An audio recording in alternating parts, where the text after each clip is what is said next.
नमस्कार दोस्तों, स्वागत है अपने YouTube channel top trending GK में। दोस्तों आज जो आपके 27 अक्टूबर 2021 को राजस्थान में आरपीएससी की तरफ से आरएस प्री का एग्जाम कंडक्ट हुआ है। तो इस वीडियो में जानने वाले हैं जो टोटल इस एग्जाम में 150 सवाल पूछे गए हैं, जिसके अंतर्गत आपके India GK, Rajasthan GK, current affair, science और इसके अलावा यहाँ पर मैथ्स और रीजनिंग के सवाल भी पूछे गए। तो 150 सवाल का एग्जैक्ट और सटीक आंसर क्या होने वाला है, तो इसके लिए वीडियो के अंत तक आपको ज़रूर बने रहना है। वीडियो कंटिन्यू करें उससे पहले मैं आपको बता दूं, आप किसी भी कॉम्पिटिटिव एग्जाम्स की तैयारी करते हो, अपनी तैयारी को परखने के लिए सही डायरेक्शन देना हो, टाइम मैनेजमेंट, इन सभी के लिए स्मार्ट वर्क के तौर पर आपको मॉक टेस्ट लगाना बहुत ज़्यादा जरूरी हो जाता है।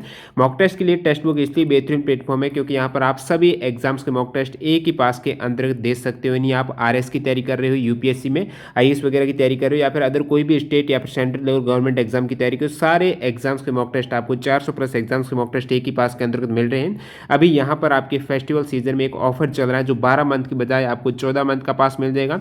इसमें भी आपके 120 रुपये माइनस हो जाएंगे यदि आप टीटीजी के कूपन कोड यूज़ करते हो। तो इस बेहतरीन अपॉर्चुनिटी का लाभ उठाने के लिए, जो कि ये 24 आवर्स में एंड होने वाली है, तो लिंक डिस्क्रिप्शन बॉक्स में, जहां आप टेक्स्ट बुक एप्लीकेशन या फिर वेबसाइट दोनों से ही यहाँ पर लाभ उठा सकते हो। टीटीजी कूपन कोड से एक्स्ट्रा डिस्काउंट मिल जाएगा और 14 मंथ का आपको पास मिलने वाला है। तो यहाँ पर सवालों को देखते हैं क्या सभी सवाल का आंसर रहने वाला है। तो शुरुआत करते हैं सवाल नंबर 1 से 150 तक डायरेक्टली यहाँ पर चलने वाले हैं। तो पहला सवाल है, दो लिस्ट दे रखी है जिसमें युद्ध के बारे में बताए गए हैं। गागरोन का युद्ध कब हुआ था? तो गागरोन का युद्ध हुआ था दोस्तों 1519 में। और सारंगपुर का युद्ध हुआ था, ये हुआ था 1437 में। फिर मैं बात करूं यहाँ पर सुमेल का युद्ध, तो सुमेल का युद्ध हुआ था 1544 में। और जो लास्ट में है साहिबा का युद्ध हुआ था 1541 और 42 में। तो इस प्रकार यदि आप सही कूट देखेंगे तो A1 B3 C2 D4 हो जाएगा। ऑप्शन 2 करेक्ट है। अगला सवाल यहाँ पर पूछा गया है, रूमा देवी के बारे में निम्न में से कौन सा कथन सही नहीं है? रूमा देवी के बारे में, रूमा देवी ये बाड़मेर से हैं और आपको दे रखा है वे जसरापुर, जसरापुर नहीं, वो रावतसर बाड़मेर से हैं। तो ये वाला आपकी गलत स्टेटमेंट है। बाकी रूमा देवी जो केबीसी में भी आई थी, और ये सारे स्टेटमेंट इनके संबंधित सही है कि उन्होंने हजारों महिलाओं को रोजगार बढ़ावा देने में अहम भागीदारी निभाई है। और नारी शक्ति पुरस्कार भी दिया गया था राष्ट्रपति की तरफ से 2018 में। हस्तशिल्प के क्षेत्र में ये कार्य करती हैं। अगला सवाल यहाँ पर, मौर्यकालीन मूर्तियों में मणिभद्र जो यक्ष है उस नाम से अंकित मूर्ति किस स्थान से प्राप्त हुई? तो ये परखम से प्राप्त हुई है। ऑप्शन 1 करेक्ट है। अगला सवाल यहाँ पर दोबारा दो लिस्ट दे रखी है जिसमें तीर्थंकर और उनके संज्ञान के बारे में बताया गया। तो पार्श्वनाथ, तो पार्श्वनाथ का जो संज्ञान है वो सरप हो जाएगा। और जो आदिनाथ है तो इनका संज्ञान हो जाएगा वृषभ। फिर महावीर की बात करें तो महावीर का हो जाएगा जो सिंह है। और लास्ट में आपकी शांतिनाथ का हो जाएगा हिरण। इस प्रकार सही कूट की बात करें तो ये A3 B1 C2 और D4 हो जाएगा। इसकी PDF फाइल आपको हमारे टेलीग्राम चैनल पर आंसर सहित मिलने वाले। जिन भी कैंडिडेट ने ज्वाइन नहीं किया, लिंक डिस्क्रिप्शन बॉक्स में क्लिक करके ज्वाइन कर लेना। राजस्थान के रीति रिवाज, तो रीति रिवाज में आपको बताएं कि रिवाज में एक आणो नामक कोई प्रथा है, उसका क्या मतलब है? आणो का मतलब विवाह के पश्चात दुल्हन को दूसरी बार ससुराल भेजना, वो उसका आना हो जाएगा, आणो बोला जाता है उसको। अगला सवाल देखते हैं, लिस्ट 1 को लिस्ट 2 में आपको सम्मिलित करना है। और सूची 1 में आपको दे रखा है व्री, तो व्री का हो जाएगा जो चावल करेक्ट है। और मुदक बोला जाता है प्राचीन काल में मूंग को, ठीक है। यव हो जाएगा जो को, और जो इक्षु है वो गना को बोला जाता है। इस प्रकार सही कूट हो जाएगा A2 B3 C4 D1 हो जाएगा। अगला सवाल देखते हैं, विधवा पुनर्विवाह को प्रोत्साहित करने के उद्देश्य से 1871 ईस्वी में राजमुंद्री सोशल रिफॉर्म एसोसिएशन स्थापित किया गया था। तो यहाँ पर आपको पूछा है कि ये किसके द्वारा किया गया है? तो ये वीरेशलिंगम के द्वारा इसकी शुरुआत या फिर स्थापित किया गया है।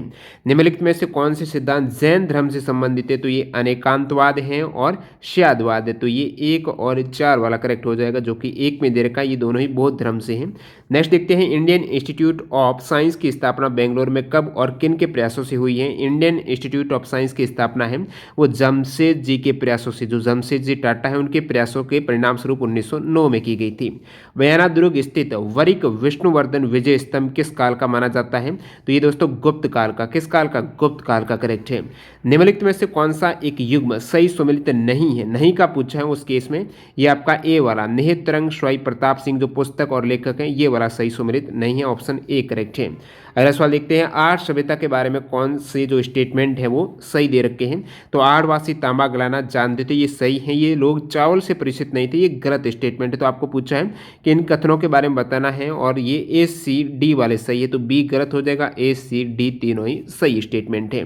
राजस्थान में कहाँ वैदिक मंत्रालय तो राजस्थान में वैदिक यंत्रालय छापा खाना है वो अजमेर में स्थापित किया गया था।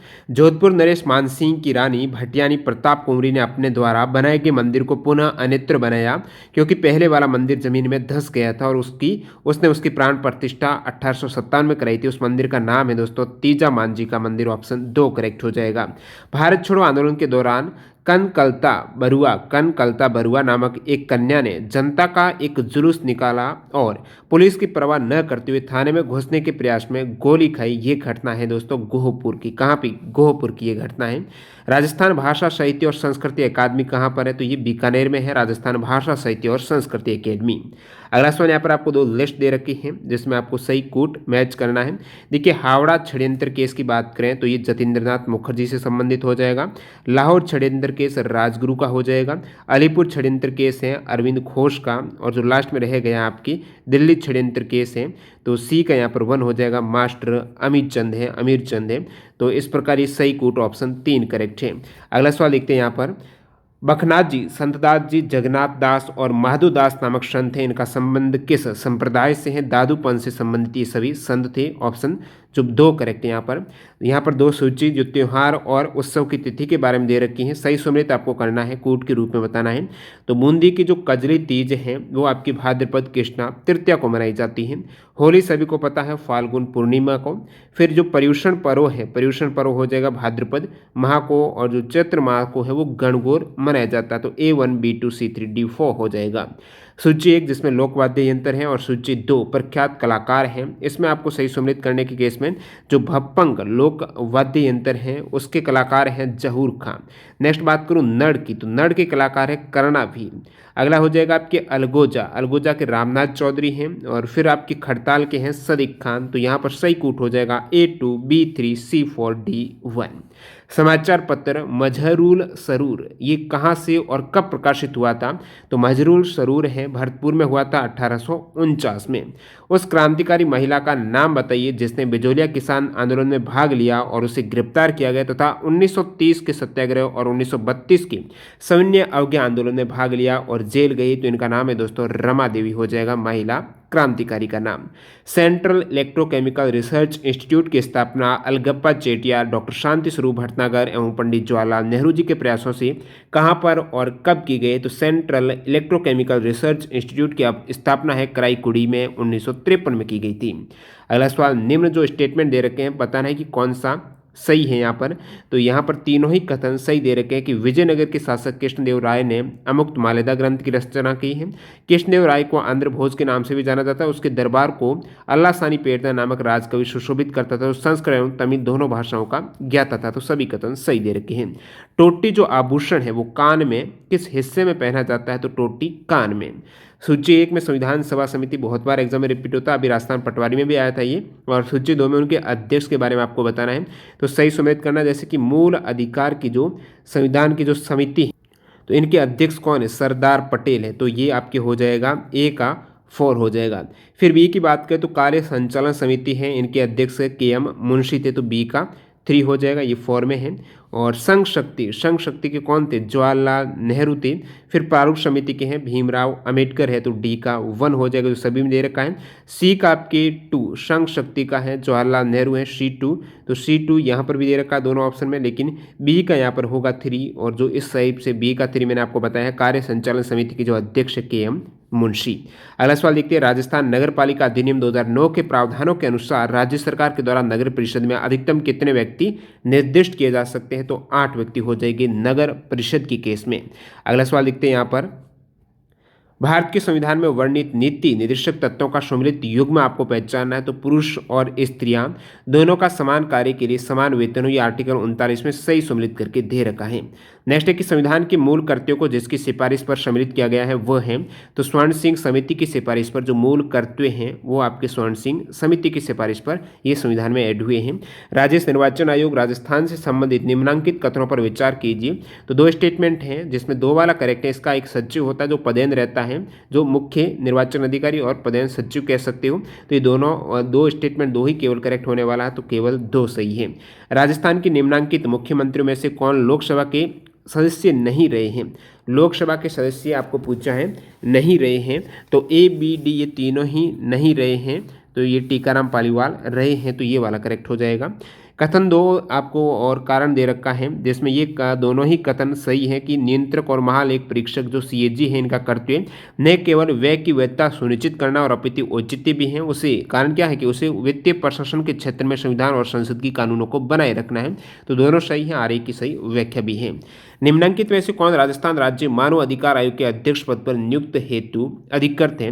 तो उच्च न्यायालय का मुख्य न्यायाधीश है राजस्थान राज्य मानव अधिकार आयोग के अध्यक्ष पद पर नियुक्ति हेतु अधिकार है वो राजस्थान राज्य मानव अधिकार है, तो वो न्यायाधीश तो होगा ही होगा, तो उच्च न्यायालय का मुख्य न्यायाधीश, जो आप डायरेक्टली थोड़ा लॉजिक लगा के भी कर सकते थे।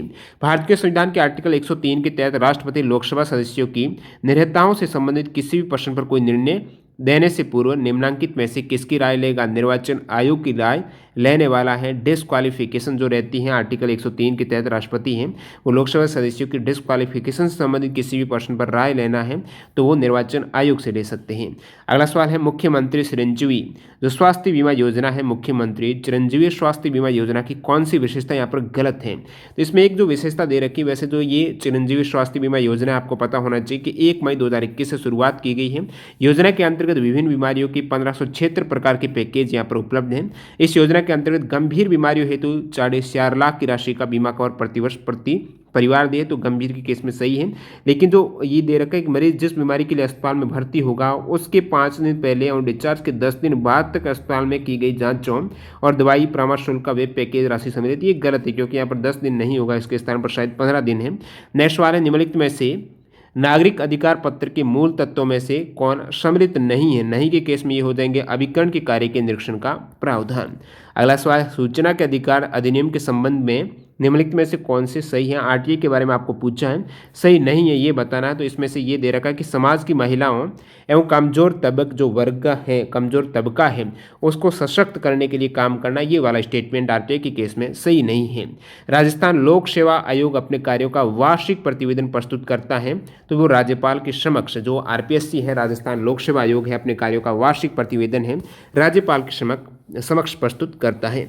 अगला सवाल देखते हैं, भारत के उच्चतम न्यायालय के मुख्य न्यायमूर्ति का सही क्रम क्या है? तो सही क्रम है तो 42वें जो मुख्य न्यायाधीश थे, चीफ जस्टिस थे आपके सुप्रीम कोर्ट के भारत के, तो वो थे एच.एल. दत्तू। उनके बाद जस्ट जो 43वें हैं टेस ठाकुर हैं और जगदीश सिंह खैर वो 44वें, तो सही क्रम ये हो जाएगा। राजस्थान सरकार द्वारा अभी हाल ही में घोषित उड़ान योजना की गलत विशेषता चिन्हित करनी है। तो उड़ान योजना की गलत विशेषता क्या है? वैसे उड़ान योजना की बात करें तो इसमें विस्तार किया गया है 19 नवंबर 2021 को, जो पहले केवल बालिकाओं के लिए था, तो ये योजना अभी सभी महिलाओं को 19 नवंबर 2021 से सैनिटरी नैपकिन निःशुल्क मिलेगी। तो 19 नवंबर से ये लागू हुई है। जो सैनिटरी नैपकिन है वो महिलाएं हैं, बालिकाएं सभी के लिए निःशुल्क है। और ये जो दे रखा है ये वाला सही नहीं है, विशेषता इसकी नहीं है, आपको यही पूछा है कि गलत विशेषता।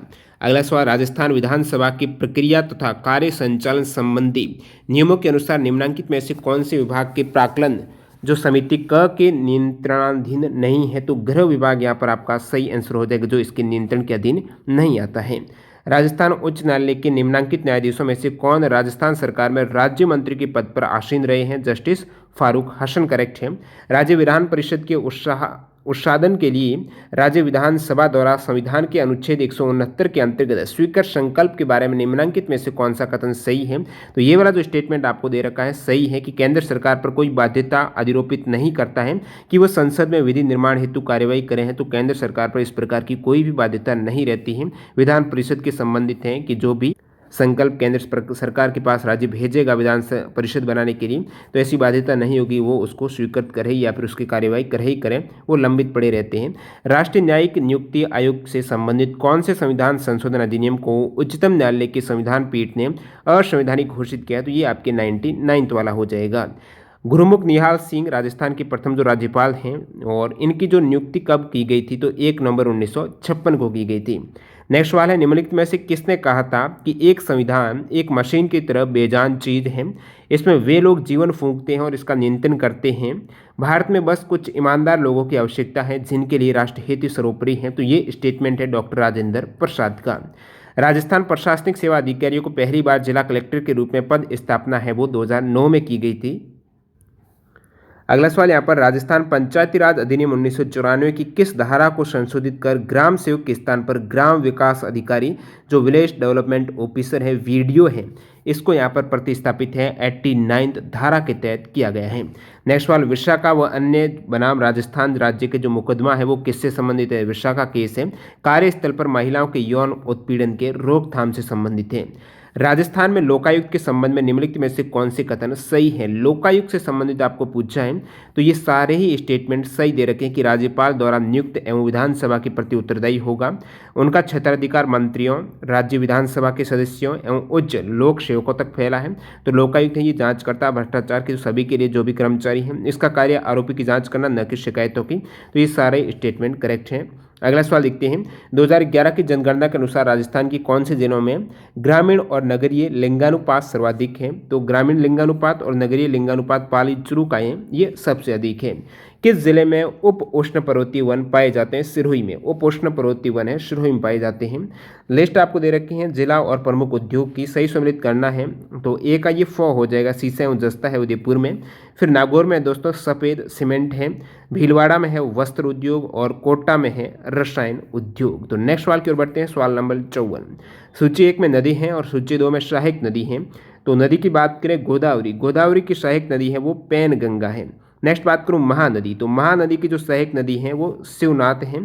फिर आपकी दामोदर, दामोदर की सहायक नदी है ये हो जाएगी आपकी बाराकर और कावेरी की है वो भवानी हो जाएगी। अगला सवाल देखते हैं यहाँ पर राजस्थान में अनुसूचित जनजाति जनसंख्या का द्वितीय स्थान पर सर्वाधिक प्रतिशत है। तो सबसे अधिक जो जनजाति जनसंख्या है अनुसूचित जनजाति वो है दोस्तों बांसवाड़ा में और सेकंड पे है डूंगरपुर।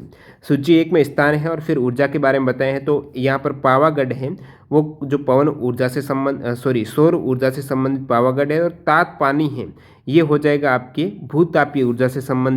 और जो मुपंदल स्थान है वहाँ पर जो ऊर्जा हो जाएगी आपकी पवन। और फिर काकरा पार है वो परमाणु या फिर आणविक ऊर्जा है। अगला सवाल आपको पर्यटक स्थल और स्थिति के बारे में बताना है। तो लालगढ़ कहाँ पर है, बीकानेर में। और नाकोड़ों की बात करें तो ये बाड़मेर में है, ठीक है। और फिर मैं बात करूँ यहाँ पर तिरपुर सुंदरी और गागरोन किले में, तो गागरोन किला झालावाड़ है। और फिर तिरपुर सुंदरी है वो बांसवाड़ा में। नेक्स्ट सवाल की ओर बढ़ते हैं। ग्रीन एनर्जी कॉरिडोर राजस्थान के निम्नलिखित में से किन जिलों से गुजरता है। अजमेर, चित्तौड़गढ़, बीकानेर से।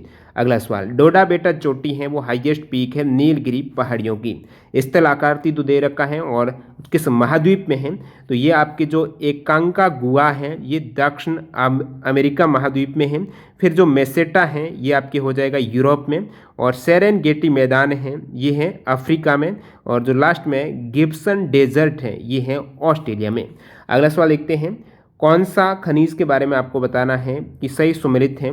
तो मैग्नीज है और ये हो जाएगा बेलाडीला दे रखा है जो गलत है। लोहा कोडरमा गलत है। बॉक्साइड है वो लोहरदगा जो झारखंड में है ये सही सुमेलित, ऑप्शन 3 करेक्ट है।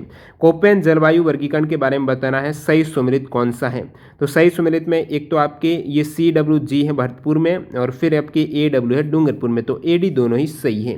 गोगेलाव संरक्षण जो क्षेत्र है गोगेलाव संरक्षित क्षेत्र है वो नागौर जिले में है। कौन उत्तर दक्षिण गलियारे पर है तो आगरा, NH44 उत्तर दक्षिण गलियारा आगरा। अगला सवाल थार मरुस्थल के भाग हैं। थार मरुस्थल में बनास का मैदान नहीं आता तो ABD गोड़वाड़ा, 6 कावटी और घग्गर है ये तीनों ही हैं। कौन सा सही सुमेलित नहीं है। गोरना या शौर्या है। सूती वस्त्र दे रखा जो गलत है, बाकी सभी सही सुमेलित हैं। कौन से सही सुमेलित नहीं है। झील और देश के बारे में बताना है।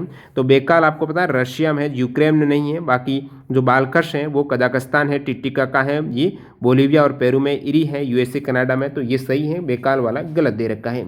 कौन से वर्ष में राजस्थान सौर ऊर्जा नीति घोषित हुई थी। 2019 में हुई थी सौर ऊर्जा नीति। फिर दे रखा है यहाँ पर कौन सही सुमेलित है। मांडो की पार है, फेल्स पार नहीं है वो अलग है, फ्लोरोस पार करके। तलवाड़ा है ये गलत है। खेरवाड़ा है, एस्बेस्टस ये सही दे रखा है, C करेक्ट है। विशेषता किस नदी की है। तो विशेषता आपको बताना है। तो यहाँ पर जो ये विशेषताएं दे रखी है बनास नदी की है कि इसका उद्गम कोंबलगढ़ जिले किले के निकट है। कोंबलगढ़ किले के निकट अरावली पहाड़ियों से। और ये जो नदी है मेवाड़ के मैदान के मध्य से गुजरती है और बेड़च कोटारी मोरेल इसकी ट्राइब्यूटी हो जाएगी। अगला सवाल, राजस्थान बजट 2021-22 के अनुसार फिनटेक डिजिटल विश्वविद्यालय की स्थापना किस जिले में? जोधपुर में। फिनटेक डिजिटल यूनिवर्सिटी की स्थापना जोधपुर में। राजस्थान में सतत विकास लक्ष्यों के प्रभावी क्रियान्वयन हेतु निम्न में से किस विभाग को नोडल विभाग घोषित किया गया है? आयोजना विभाग को राजस्थान में सतत विकास लक्ष्यों के प्रभावी कार्यान्वयन के लिए आयोजना विभाग को नोडल विभाग घोषित किया गया है। निम्न में से कौन से बजट में भारत में रेल बजट को केंद्रीय बजट में मिला दिया गया था?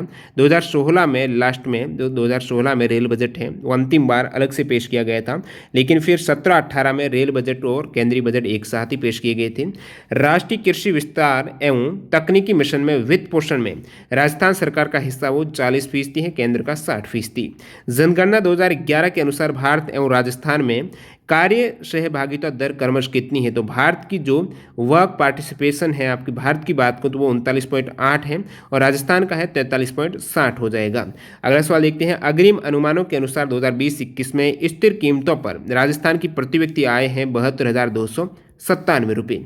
और त्रिकोण का पूछा, वो मरु त्रिकोण का पूछा, कौन सा भाग नहीं है? जोधपुर, जैसलमेर, बीकानेर है, बाड़मेर नहीं है मरु त्रिकोण में। 1 अप्रैल 2020 को भारत सरकार द्वारा शुरू की गई अटल भूजल स्कीम में सहायता उपलब्ध कराने वाली संस्था है वर्ल्ड बैंक है, वो सहायता उपलब्ध कराएगी। आयुष्मान भारत महात्मा गांधी राजस्थान स्वास्थ्य बीमा योजना के अंतर्गत नाजुक बीमारी स्वास्थ्य बीमा के स्थिति में प्रति परिवार जो दी जाने वाली राशि है, नाजुक बीमारी के आपको बारे में पूछा गया है, जो क्रिटिकल गंभीर केस हो जाता है उस समय प्रति वर्ष दी जाने वाली जो राशि है प्रति परिवार वो 4.5 लाख है। अगला सवाल, 2021-22 के राजस्थान बजट में विद्युत पर कुल व्यय का जो प्रस्तावित योजना व्यय है वो है 14.32%। बाजार मूल्य पर शुद्ध राष्ट्रीय उत्पाद क्या है? बाजार मूल्य पर शुद्ध राष्ट्रीय उत्पाद में बाजार मूल्य पर सकल राष्ट्रीय उत्पाद में से आपको माइनस करना है मूल्यह्रास है, डिप्रिसिएशन। अगला सवाल देखते हैं, महिलाओं के सशक्तिकरण हेतु इंदिरा महिला शक्ति निधि की शुरुआत हुई थी 18 दिसंबर 2019 को। राजस्थान की परवन बहुउद्देश्य सिंचाई परियोजना निम्न जिलों को सिंचाई सुविधा उपलब्ध कराती है। तो परवन जो सिंचाई परियोजना है झालावाड़, बारां और कोटा जिलों को सिंचाई सुविधा उपलब्ध कराती है। आयुष्मान भारत प्रधानमंत्री जन आरोग्य योजना के क्रियान्वयन हेतु उत्तरदायी है वो राष्ट्रीय स्वास्थ्य प्राधिकरण है। तो सवाल नंबर 84 का करेक्ट आंसर है राष्ट्रीय स्वास्थ्य प्राधिकरण। अगला सवाल देख रहे हैं, राजस्थान में राष्ट्रीय ग्राम स्वराज अभियान के संदर्भ में निम्नलिखित में से कौन सा कथन गलत है? तो गलत का पूछा तो इस योजना का नारा आपनी योजना आपनो विकास ये नहीं है, तो ये गलत हो जाएगा। नेक्स्ट आपके इंडेक्स से संबंधित एक सवाल पूछा गया है। सवाल है, व्यापार सुगमता रिपोर्ट 2020 के अनुसार ईज ऑफ डूइंग बिजनेस सूचकांक 2019 में भारत की रैंक आपको पूछा तो 63वीं रैंक रही थी इंडिया की।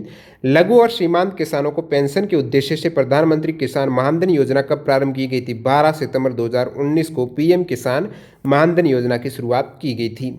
वर्ल्ड हैप्पीनेस इंडेक्स है जो विश्व खुशहाली सूचकांक 2021 में भारत की रैंक है वो 139वीं रैंक इंडिया की रही है खुशहाली हैप्पीनेस इंडेक्स 2021 में। राष्ट्रीय आय लेखांकन में आधार वर्ष का अर्थ है, तो आधार वर्ष यानी जिस वर्ष की कीमतों का उपयोग वास्तविक जीडीपी की गणना के लिए किया जाता है। औद्योगिक उत्पादन निर्देशांक जो कि भारतीय अर्थव्यवस्था में औद्योगिक क्रियाओं का मापक है, इसमें क्या सम्मिलित नहीं किया गया है? तो गैसें वगैरह इसमें सम्मिलित नहीं है। नेक्स्ट वाला देखते हैं, बायोमास का उल्टा पिरामिड किस पारिस्थितिकी तंत्र में पाया जाता है? तो बायोमास का उल्टा पिरामिड है वो समुद्री हो जाएगा। किस पारिस्थितिकी आपको पूछा है तंत्र में, तो ये समुद्री या फिर मरीन करेक्ट है। स्टेथोस्कोप में रोगी की दिल की धड़कन की ध्वनि डॉक्टरों के कानों तक पहुंचती है।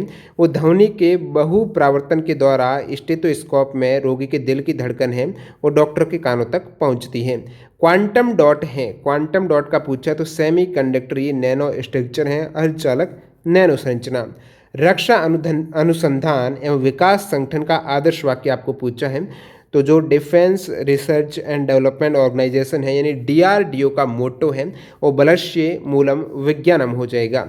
अगला सवाल है यहाँ पर, दुर्दम जो मैलिग्नेंट मलेरिया होता है वो किससे होता है? तो वो प्लाज्मोडियम फैल्सीपेरम से होता है मैलिग्नेंट मलेरिया, ऑप्शन 1 करेक्ट है।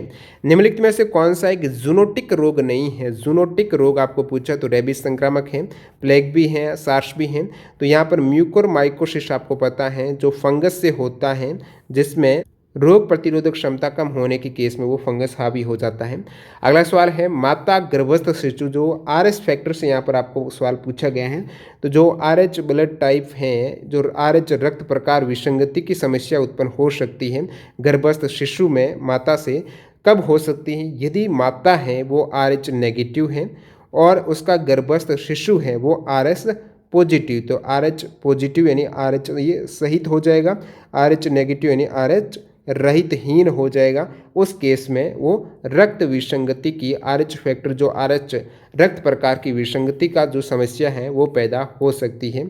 भारत वन स्थिति रिपोर्ट 2019 के अनुसार किस एक ज़िले में बहुत घना जंगल क्षेत्रफल न्यूनतम है? जोधपुर में यहाँ पर करेक्ट हो जाएगा। अगला सवाल है 16:9 की जो चित्र अभिमुखता अनुपात है, तो 16:9 का जो पिक्चर एक्सपेक्ट रेशियो है ये डिस्प्ले रेजोल्यूशन जो 1080 पी के है, इसके रेफरेंस में इसका क्या मतलब है? तो 1920 और 1080 है, ये आप भाग देंगे तो इनको, तो ये 16 और 9 का रेशियो ही इसमें आने वाला है। राजस्थान का राज्य पुष्प है वो रोहिड़ा है। अगला सवाल सवाल नंबर 101 है विज्ञान और प्रौद्योगिकी विभाग के अधीन कार्यरत राज्य रिमोट सेंसिंग एप्लीकेशन सेंटर है। राज्य जो रिमोट सेंसिंग एप्लीकेशन सेंटर वो जोधपुर में है। संपीड़ित प्राकृतिक गैस CNG मुख्यतः क्या है? मिथेन है। CNG क्या है? एक मिथेन है। ट्राइसोमी 21 है वो डाउन सिंड्रोम को कहा जाता है ट्राइसोमी 21। राजस्थान में शोर वेधशाला कहाँ पर है? उदयपुर में। राजस्थान में जो शोर वेधशाला है वो दोस्तों उदयपुर में है। जापानी इंसेफ्लाइटिस का एक जो विषाणु है वो मनुष्य शरीर के किस हिस्से को संक्रमित करता है? तो जो जापानी इंसेफ्लाइटिस का जो कारक विषाणु है वो दोस्तों मस्तिष्क को, मनुष्य शरीर का जो हिस्सा है, अंग है, मस्तिष्क को जो संक्रमित करता है वो जापानी इंसेफ्लाइटिस का एक कारक विषाणु होता है। कड़कनाथ है वो मुर्गे की, चिकन की ब्रीड हो जाएगी, तो मुर्गे की एक किस्म है। कौन सा आवर्ती बैंड इनसेट और जीसेट उपग्रह संचार हेतु उपयोग में नहीं आता? तो MF बैंड नहीं आता है, KU काशी ये सभी बैंड काम आते हैं। विटामिन वसा में घुलनशील फेट सॉल्यूबल है आपके ADEK हैं, BC है वो जल में घुलनशील है। अगला सवाल यहाँ पर MOEMS का फुल फॉर्म पूछा है, माइक्रो ऑप्टो इलेक्ट्रोमैकेनिकल सिस्टम्स हो जाएगा। फिर पूछा पिछली सदी में वैश्विक औसत तापमान में कितनी वृद्धि हुई है? तो पिछली सदी में जो ग्लोबल एवरेज टेम्परेचर में राइजन देखने को मिला है वो 1.8 डिग्री फ़ारेनहाइट का है। एक पासे को 3 बार फेंका जाता है, तो यहाँ पर मैथ और रीजनिंग के सवाल कंटिन्यू हो रहे हैं। एक जो पासा है जो डिस्क है उसको 3 बार फेंका जाता है, तो प्रत्येक बार पूर्व प्राप्त संख्या से बड़ी संख्या प्राप्त करने की प्रायिकता क्या है? जैसे पहली बार 1 है, दूसरी बार 2, 3, तो प्रत्येक बार पहली बार फेंका 1 है तो दूसरी बार फेंकने पर 1 ना आए तो 2 आए, और तीसरी बार भी 2 या फिर 1 ना आए, उससे बड़ी आए, पूर्व से बड़ी संख्या आए, तो वो जो प्रायिकता निकालने का फॉर्मूला रहता है, जैसे कि एक पासे में कितनी कौन सी 6 संख्या आ सकती है, और आपको क्या है 3 बार फेंक रहे हैं तो 6 3 है, ये आपको क्रमचय संचय से करना है, तो 6 से 3, और टोटल कितनी संभावना बन सकती है? 3 बार फेंक रहे हैं तो 6 गुणा 6 गुणा 6 संख्या होती है, तो 6 का आप क्यूब करेंगे तो 216 आएगा, तो 6C3/216 करेंगे तो इसका आंसर आ जाएगा। 6C3 का मतलब है 6 गुणा 5 गुणा 4 है, 3 बार करना है, और फिर 3 का है तो वो 3 गुणा 2 गुणा 1 करना है, तो ये 3 दूनी 6 और 2 दूनी 4 है, तो ये आप मल्टीप्लाई करेंगे, 5 दूनी 10 दूनी 20 है, 20/216 है, इसका आप भाग देंगे 4 का, तो ये 5/54 इसका आंसर 1 करेक्ट है। फिर आपको पूछा बास्केटबॉल के कुछ खिलाड़ी वॉलीबॉल के भी खिलाड़ी हैं, और वॉलीबॉल के कुछ खिलाड़ी हैं वो बैडमिंटन के भी खिलाड़ी, तो बास्केटबॉल, वॉलीबॉल, बैडमिंटन, लेकिन दे रखा है कि बास्केटबॉल का कोई भी खिलाड़ी वो बैडमिंटन का नहीं है, तो इसका मतलब ये तीनों पहले और तीसरे में कॉमन नहीं आ रहा है, बाकी सभी में कॉमन एक दूसरे में, ऑप्शन 3 करेक्ट है। और इस वाले सवाल में आप देख रहे हो कि ABC के एक चुनाव में AB से 50% अधिक वोट प्राप्त करता है, तो यहाँ पर जो कैलकुलेशन में है जो आंसर दे रखा वो 1 लाख से प्लस ही आ रहा है, लेकिन सटीक आंसर इनमें से नहीं सेट हो रहा है, उस केस में ये सवाल आपके बोनस या फिर डिलीट हो सकता है। फिर नेक्स्ट सवाल देखते हैं यहाँ पर, जब घड़ी सुबह को 7:45 दिखाती हैं तब मिनट की सुई पूर्व की ओर इशारा करती हैं, और 3 घंटे बाद घंटे की सुई किस दिशा की ओर इशारा करेगी? तो यहाँ पर आपको क्लॉक बनाना था सिंपली, जैसे कि आपको दे रखा है जब घड़ी सुबह के 7:45 दिखाती हैं तो घड़ी की स्थिति कुछ इस टाइप से होगी, ये 7 है, ये 8 है, तो 7:45 का समय दिखा रही है। अब आपको क्या पूछा है? तब मिनट की सुई पूर्व की ओर इशारा करती है, ये आप देख रहे हो उत्तर दक्षिणी बिल्कुल पूर्व की ओर इशारा कर रही है, लेकिन जो सवाल के अकॉर्डिंग है ये पूर्व इस साइड माना, ठीक है, इस साइड इन्होंने पश्चिम माना है, ये आप थोड़ा याद रखना है। सवाल ने ऐसा मान लिया तो हम मान लेते हैं कि ये पूर्व की साइड है, और आपको पूछा है ये मैं मान लेता हूँ उत्तर है, ये दक्षिण है नीचे। फिर आपको दे रखा कि 3 घंटे बाद, तो ये आपके पहले थी 7:45 + 3 करेंगे 10:45 हो जाएगी, और उस केस में आपको पूछा है कि घंटे की सुई 10:45 में आपके घंटे की सुई नेट ये 10 पे रहने वाली है, ठीक है, और उसके बाद 45 मिनट की कहीं पर भी रहे। तो ये डायरेक्शन आप कहाँ पर देख रहे हो, इस साइड तो आपके पूर्व है, तो एक तो ये पूर्व की आने वाली है। सेकंड जो डायरेक्शन आएगी वो दोस्तों आपको ध्यान में रखना है, यहाँ पर डायरेक्शन चेंज की गई है ना, जैसे कि ये पहले आपकी इस साइड पश्चिम होना चाहिए लेकिन पूर्व पश्चिम किया तो ये उत्तर दक्षिण भी उल्टी हो जाएगी, तो ये कुछ दक्षिण और पूर्व की रहनी चाहिए। तो ये थोड़ा डायरेक्शन का आपको ध्यान रखना था, बाकी क्वेश्चन ये ईजी था। अगले सवाल की ओर बढ़ते हैं। यहाँ पर पूछा गया है, एक पुस्तक के प्रकाशन में होने वाले व्यय का प्रतिशत वितरण निम्नलिखित पाई चार्ट में दिया गया है। ईजी सवाल है। तो व्यय का यहाँ पर कितना दे रखा है, आप देख रहे हो जो सवाल में दे रखा है कि रॉयल्टी का भुगतान 22,950 है, तो प्रिंटिंग पर होने वाला हुए, तो रॉयल्टी यहाँ पर कितने फीसदी दे रखी है, तो 15% है, तो 15% है वो इक्वल है 22,950 के। आपको पूछा क्या है प्रिंटिंग पर, तो प्रिंटिंग पर कितना 25% आने वाला है, तो 1% कितने का होगा, बट्टा 15 पे है और 25 का मल्टीप्लाई करेंगे तो कुछ 38,250 रुपये आ जाएंगे। अगले सवाल की ओर बढ़ते हैं। यहाँ पर जो पूछा है, किसी धन के 5% वार्षिक दर से 3 वर्ष में चक्रवर्ती ब्याज तथा साधारण ब्याज का अंतर 183 रुपये है, तो मूलधन क्या होगा।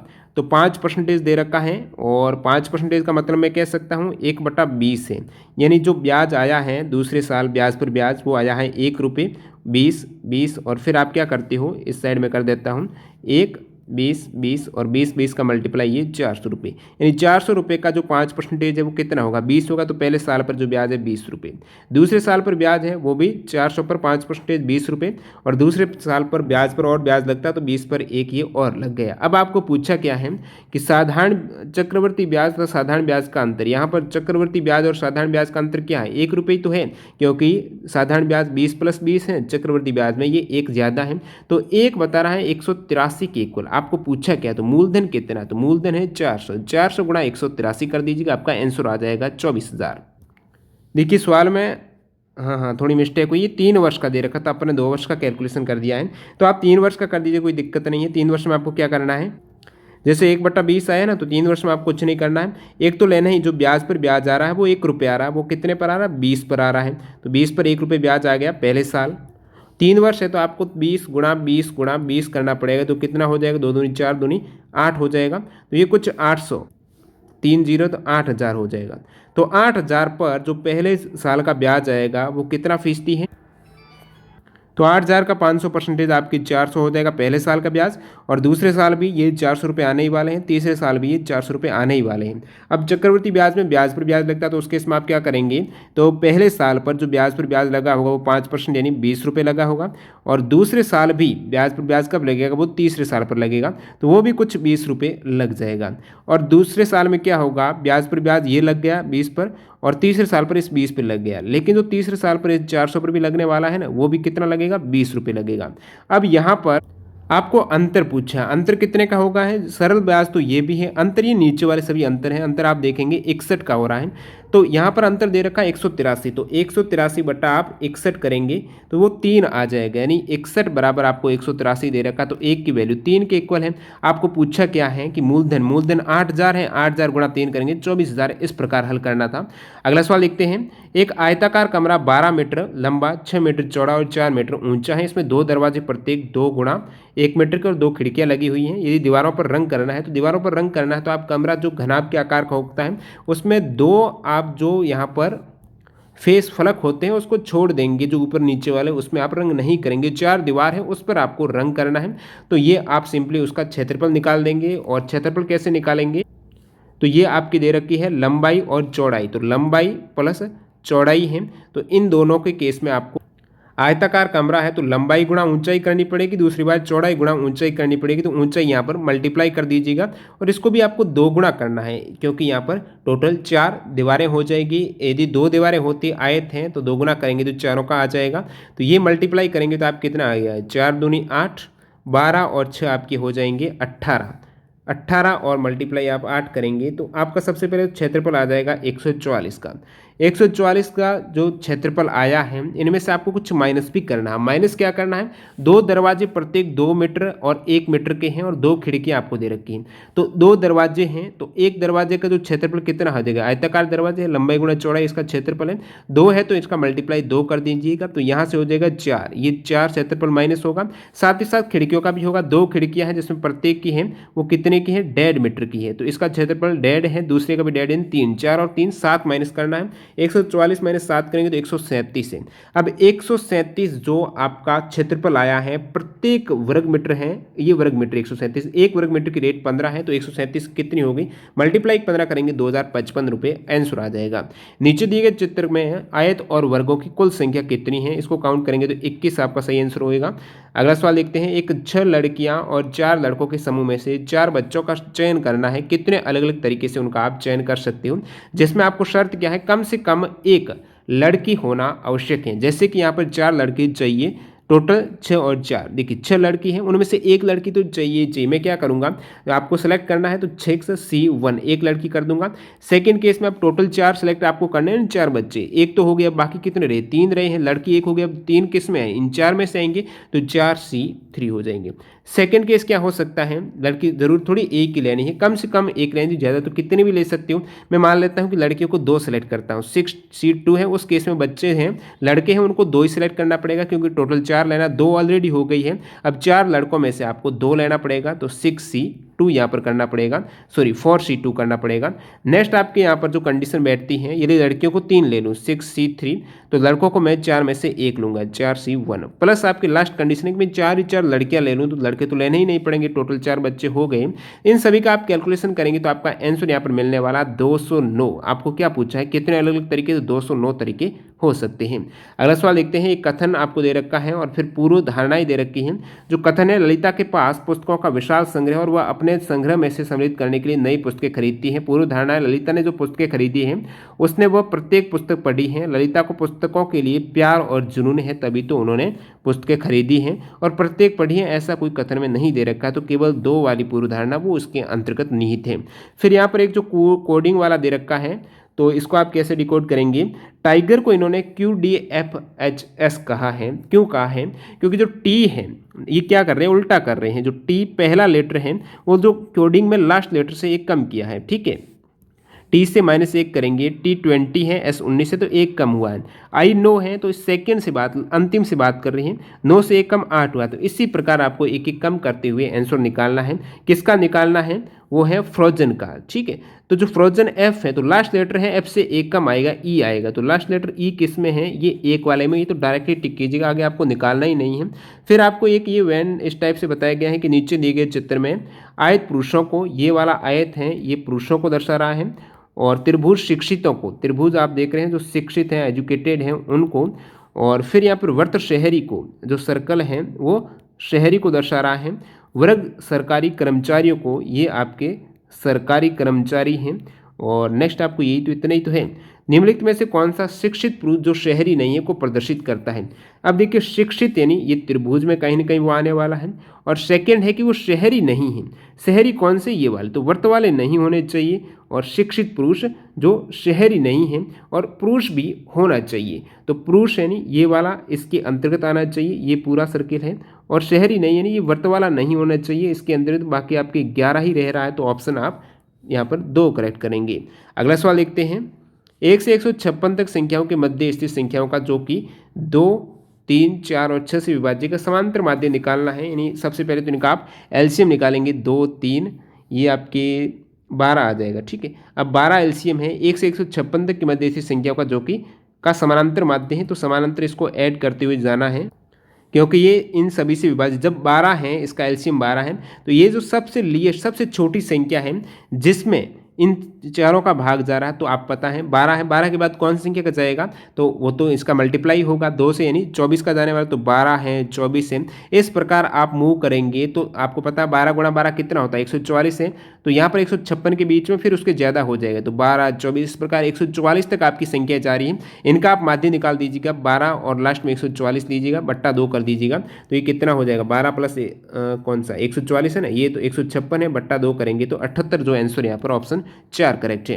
अगला सवाल देखते हैं, यहाँ पर स्टेटमेंट दे रखा है, क्या मोटरसाइकिल को चलाते समय चालक और पिछली सीट पर बैठे व्यक्ति दोनों के लिए हेलमेट पहनने के नियम का कठोरता से पालन करना। बिल्कुल इजी सवाल है, मैं डायरेक्टली इसका आंसर बता देता हूँ। जो दो केवल 1 और सॉरी 2 और 3 वाले ट्रक मजबूत हैं, 1 4 वाले नहीं हैं। इस प्रकार आपका आंसर आएगा। फिर यहाँ पर एक और ये थोड़ा लॉजिकल रहेगा, जिसमें आप देख रहे हो MNPQR और RSTTUV, तो इन सभी का योग कितना आ रहा, 13 आ रहा है। जैसे कि MNP है, इनका योग 13 है, फिर PQR है, इनका योग भी 13, RST का योग भी 13, TUV का योग भी 13। इस प्रकार यदि आप में थोड़ा टाइम हो तभी ये सवाल हो पाएगा, लॉजिक लगाना पड़ता है, बार बार संख्या को यहाँ पर उल्टी करनी पड़ती है। तो ये वाला सही लॉजिक बैठ रहा है, 9 3 1, फिर आपकी 8 4 7, फिर उसके बाद 2 5 6, तो ये भी 13, ये भी 13, ये भी 13, ये भी 13, तो ये R के स्थान पर 4 बैठेगा, तो उस केस में ये सभी 13 हो पाएंगे, वही आपको पूछा है। नेक्स्ट यहाँ पर एक थोड़ा और इजी सवाल आ गया कि 1 रुपये 50 पैसे 25 पैसे के सिक्कों का अनुपात दे रखा है, थैली में कुल धन आपकी 2460 है, तो 50 पैसों के सिक्कों की संख्या है। तो रेशियो देखिएगा यहाँ पर 1 रुपये के 25 सिक्के हैं, तो 25 रुपये तो ये हो गए, 50 पैसे के 9 सिक्के हैं। अब 50 पैसे के 9 सिक्के, तो यहाँ पर कितने रुपए हो सकते हैं, 50 पैसे के 9 है, तो आप सिंपली मल्टीप्लाई कीजिए, 45 450 पैसे हो सकते हैं, 450 पैसे नहीं 4.5 रुपये। फिर 25 पैसे के 5 सिक्के हैं, 25 पैसे के 5 सिक्के, तो कितने रुपए हो सकते हैं, 25 गुणा 5 करेंगे तो 125 पैसे हो सकते हैं, यानी 1.25 रुपये हो सकते हैं। इन सभी को आप ऐड करेंगे, 25 प्लस 4.5 प्लस 1.25, वो आपके आ जाएगा कुछ 30.75 के। अब ये अपने अकॉर्डिंग हो रहे हैं 30.75 रुपये। सवाल बोल रहा है कि ये 2460 के इक्वल है, तो 2460 में आप 30.75 का भाग देंगे, 30.75 का, तो उस केस में आपके कुछ 80 आ जाएगा, यानी 1 की वैल्यू 80 के इक्वल है। आपको पूछा 50 पैसों के सिक्कों की संख्या कितनी है, 50 पैसे के सिक्कों का रेशियो 9 है, 9 गुणा आप 80 करेंगे तो यहाँ से आपकी संख्या आ जाएगी वो 720, ऑप्शन 4 करेक्ट है। अगला सवाल देखते हैं। स्टेटमेंट वाला दोबारा पूछा है कि पिछले कुछ हफ्तों के दौरान पेट्रोल की कीमतें बढ़ी हैं, तो इसमें जो कार्यवाही दे रखी है इसमें से केवल एक वाली कार्यवाही है वो सटीक बैठ रही है, डायरेक्टली एक करना है। फिर नीचे और ये दावा और कारण वाला है, इसमें दोनों ही जो सवाल देख रहे हो कि सही काम के लिए सही व्यक्ति का चयन, सही वेतन पर चयन करने का सही दृष्टिकोण है, तो दोनों ए और आर सही है और आर ए की सही व्याख्या भी करता है। अगला सवाल यहाँ पर दोबारा एक स्टेटमेंट का और निष्कर्ष कंक्लूजन का है। तो स्टेटमेंट ये दे रखा है, आजकल माता पिता अपने बच्चों में उत्तम विकास के लिए कुलीन शिक्षण संस्थाओं को कितनी भी फीस देने को तैयार रहते हैं। तो आजकल सभी माता पिता बहुत पैसे वाले हैं, ऐसा तो कथन से नहीं निष्कर्ष निकल रहा है, लेकिन वो बच्चों के उत्तम विकास की धुन के सवार है, इसलिए केवल एक वाला निष्कर्ष है वो सही अनुसरण कर रहा है। और फिर यहाँ पर एक और ब्लड रिलेशन का पूछा है कि वीरेंद्र राजेंद्र के पिता का लड़का है, और इसमें आप कैसे निकालेंगे, वीरेंद्र हैं, जैसे कि ये आपके वीरेंद्र हैं, ये राजेंद्र के पिता का लड़का है, राजेंद्र है आर, इनके पिता हैं, कोई भी इनके पिता हैं, इनका ये लड़का है, ठीक है, पिता का लड़का है कौन, वीरेंद्र। इस केस में ये दोनों क्या हो जाएंगे, जो वीरेंद्र हैं, ये वाला वीरेंद्र, ये राजेंद्र के पिता का लड़का है, इसका मतलब राजेंद्र के पिता है, इनके भी पिता, ये दोनों क्या आपस में भाई तो हुए, वीरेंद्र और राजेंद्र भाई हो जाएंगे। राजेंद्र की बुआ मंजू है, राजेंद्र की बुआ है, यानी पिता की बहन तो हुई, बुआ है तो ये वीरेंद्र की भी बुआ होगी, यानी पिता की बहन है ये, जो मंजू इनका नाम है, ठीक है। फिर क्या पूछा है, राजेंद्र की बुआ मंजू है, आदर्श मंजू का पति हैं, जो आदर्श हैं वो मंजू का पति हैं, तो ये उनके फूफा जी हो जाएंगे और ये इनके जीजा जी हो जाएंगे। फिर नेक्स्ट क्या दे रखा है, और प्रकाश का दामाद है, आदर्श है वो मंजू का पति हैं और प्रकाश का दामाद है, प्रकाश का दामादर है, प्रकाश इसके पिता होंगे, इसका मतलब क्योंकि ये आदर्श हैं, जब इनके बहन के पति हैं, बहन यानी बात हो रही है मंजू की, क्योंकि बुआ है मंजू तो पिता की तो क्या बहन होगी, बहन के पति इनके जीजा जी हैं, और आपको बता रहा है कि प्रकाश का दामाद है कौन, मंजू का पति, तो मंजू का पति जो आदर्श है वो प्रकाश का दामाद है, यानी जो जीजा है इनके, तो ये पिताजी होंगे, इनके पिताजी के तो दामाद होंगे ये। इसका मतलब ये जो बाकी आप देख रहे हो वीरेंद्र और राजेंद्र हैं, ये इनके पोते हैं क्योंकि इनके पिताजी हैं। तो प्रकाश राजेंद्र से कैसे संबंधित है, तो प्रकाश है राजेंद्र के तो दादा हो जाएंगे, ऑब्वियस ये ऑप्शन 1 करेक्ट हो जाएगा। इस प्रकार आपको करना था। इटली ने किस देश को हराकर UEFA यूरो 2020 है वो जीता है, तो ये आपकी रनरअप रहा है इंग्लैंड, और इटली है वो चैंपियन रही थी। कॉलेज विद्यार्थियों को डिजिटल एकाडमिक सामग्री की सहायता प्रदान करने के लिए राजस्थान सरकार ने एक ऐप को प्रारंभ किया है, इस ऐप का नाम है माई बुकलो ऐप हो जाएगा। अंतर्राष्ट्रीय एनी अवार्ड 2020 किसे दिया गया है, CNR राव को दिया गया है। अगला है तियानवेन क्या है, तियानवेन क्या है दोस्तों, ये चाइना का एक अंतरिक्ष यान है, स्पेस क्राफ्ट है, जो कि कहाँ पर, मार्स पर लैंड करने के लिए, और इस स्पेस क्राफ्ट का जो रोवर का नाम है वो है जूरोंग। निर्यातक बनने के आकांक्षी लोगों के लिए प्रारंभ किया गया मिशन निर्यातक बनो प्रवर्तित किया गया है। तो उद्योग विभाग, राजस्थान सरकार और रिपको के द्वारा मिशन निर्यातक बनो है ये प्रवर्तित किया गया है। टोक्यो पैरा ओलंपिक 2020 के समापन समारोह में कौन से खिलाड़ी भारतीय ध्वजवाहक रहे हैं? ये दोस्तों पैरा ओलंपिक का पूछा है, न कि ओलंपिक का। तो टोक्यो पैरा ओलंपिक 2020 में समापन समारोह में जो ध्वजवाहक रहे हैं वो दोस्तों अवनी लेखरा रही है। कौन? राइफल से अवनी रेखरा रही है, अवनी लेखरा और शूटर रही है। टेकचंद रहे हैं ओपनिंग सेरेमनी के ध्वजवाहक हैं, जो कि जेवलिन थ्रोवर हैं। अगला सवाल देखते हैं यहाँ पर, निम्नलिखित में से टोक्यो ओलंपिक 2021 में सिल्वर मेडल जीता है दो खिलाड़ियों ने। रवि कुमार दहिया ने 57 किलोग्राम भार वर्ग रेसलिंग में, मीराबाई चानू ने वेट लिफ्टिंग में 49 किलोग्राम भार वर्ग में, इन दोनों ने ही सिल्वर जीता है। PV Sindhu bronze, Bajrang Punia bronze medal जीता है। तो भारत की जो टोटल एक आया था आपकी गोल्ड मेडल है, जो कि नीरज चोपड़ा का है, 2 सिल्वर थे, 1 2 के 4 आपके ब्रॉन्ज थे। और अगला सवाल यहाँ पर 23 मार्च 2021 को हंगर हॉटस्पॉट रिपोर्ट है वो FAO और WFP हैं, इन दोनों के द्वारा संयुक्त रूप से जारी की गई है। नाबी MG क्या है? National agri food biotechnology institute है, उसका MG एक किस्म है किसकी? गेहूं की, वेराइटी ऑफ व्हीट हो जाएगा। राजस्थान जन आधार प्राधिकरण अध्यादेश कब लागू हुआ था? तो 2019 में हुआ था। जन आधार प्राधिकरण अध्यादेश लागू हुआ था वो 18 दिसंबर 2019 को हुआ था। कौन? मैराथन वॉर लीडरशिप जो बुक्स हैं ये मैराथन वॉर हैं, इसके लेखक हैं जेफरी शेलोसर। अगला सवाल देखते हैं, लिस्ट 1 में आपको दे रखा है जो खिलाड़ी का नाम है वो किस स्पोर्ट से संबंधित है। लगभग पैरा ओलंपिक के चारों खिलाड़ी हैं जो 2021 में टोक्यो 2020 के लिए खेले हैं। तो भाविना पटेल हैं ये दोस्तों टेबल टेनिस की खिलाड़ी हैं। निषाद कुमार है, हाल ही पटवारी एग्जाम में भी आया है। निषाद कुमार है, मरेपन थंगावेलू, ये दोनों ही ऊंची कूद के हैं। हरविंदर सिंह की बात करें तीरंदाजी है, आर्चरी, और देवेंद्र झाझरिया ये राजस्थान से जो कि भाला फेंक जेवलिन थ्रोवर है। अगला सवाल देखते हैं यहाँ पर, नजीब मिकाती कौन है? लेबनान के PM है नजीब मिकाती। अगला सवाल है यहाँ पर पूछा गया है कि मार्च 2021 में भारत ने निम्नलिखित में से किस देश के साथ आपदा प्रबंधन, सहनीयता और शमन के क्षेत्र में MOU किया है? भारत और बांग्लादेश के मध्य ये आपदा प्रबंधन हेतु MOU हुआ है। अगला सवाल, आपूर्ति श्रृंखला लचीलापन पहल है CSRI के बारे में कौन से कथन आपको बताना है सत्य है? तो केवल एक वाला स्टेटमेंट सही है, और 2 दे रखी 5 देशों की पहल है जो भारत इनमें से एक है। 5 देश नहीं, ये 3 देश हैं। भारत, ऑस्ट्रेलिया, जापान ने इसकी शुरुआत की थी पहल की, और जो कि चाइना पर निर्भरता को कम करने के लिए अभी कोविड-19 पर चाइना ने आपूर्ति वगैरह आयात पर जो भारत आयात करता था उस पर रोक लगाई, तो इन देशों ने पहल की। जापान ने शुरुआत की जिसमें भारत, ऑस्ट्रेलिया भी आ गए हैं। 3 देशों ने 27 अप्रैल 2021 को इसकी शुरुआत की है कि ये देश आपस में ही सहयोग से जो आपूर्ति रहती है, सप्लाई है, उन चैन को बनाए रखें बिना पाक जो चाइना पर निर्भरता को। ये तो ये केवल एक सत्य हो जाएगा, 3 देश है, 5 नहीं है। अगला सवाल देखिएगा यहाँ पर, किसने time 2021 list of 100 most influential people में स्थान प्राप्त किया है? तो ये चारों ही मोस्ट इन्फ्लुएंशियल पीपल में स्थान प्राप्त किया है, तो ये चारों ही करेक्ट है। मंजूषा P कुलकर्णी भी हैं। अगला सवाल देखते हैं, पुस्तक संस्कृति सनातन दीट, इनके लेखक हैं भंवर सिंह सामोर हैं। ये सवाल इसलिए आया है क्योंकि साहित्य अकादमी अवार्ड मिला 2020 में ने राजस्थानी भाषा में भंवर सिंह सामोर को, जो पुस्तक है संस्कृति सनातन दीट। अगला सवाल देखते हैं यहाँ पर, राष्ट्रपति रामनाथ कोविंद ने किस संविधान संशोधन अधिनियम को 18 अगस्त 2021 को मंजूरी दी है? 105वां जो संविधान संशोधन अधिनियम है जो राज्यों को अपने यहाँ सामाजिक और शैक्षिक रूप से पिछड़े वर्ग की पहचान करने का अधिकार देता है, इसको मंजूरी दी है। अगला सवाल, कुसुम सौर ऊर्जा संयंत्र परियोजना को राजस्थान के भालोजी जो जयपुर में गांव है वहां पर इसकी शुरुआत की गई है। अंतिम सवाल, धौलावीरा जो खबरों में है हाल ही में, वो किस लिए है? क्योंकि धौलावीरा गुजरात में जो कि यूनेस्को की वर्ल्ड हेरिटेज साइट में शामिल किया गया, जो 40 भारत के स्थल हैं उसमें ये 2021 में धौलावीरा और काकतिया रुद्रेश्वर टेम्पल हैं जो तेलंगाना में, इनको ऐड किया गया है। तो इस टाइप से 150 सवाल जो राजस्थान में RSP एग्जाम में पूछे गए हैं अक्टूबर 2021 में, तो इन सारे सवालों का मैंने एग्जैक्ट आंसर बता दिया है, मैथ के सॉल्यूशन रीजनिंग के हल बता दिया है। तो इस एफर्ट के लिए लाइक करते हुए आप वीडियो को एंड करना, और इसकी PDF फाइल के लिए आप हमारा टेलीग्राम चैनल जरूर ज्वाइन कर लेना, जिसकी लिंक डिस्क्रिप्शन बॉक्स में मिलते हैं। नए वीडियो के साथ। वंदे मातरम। जय हिंद दोस्तों।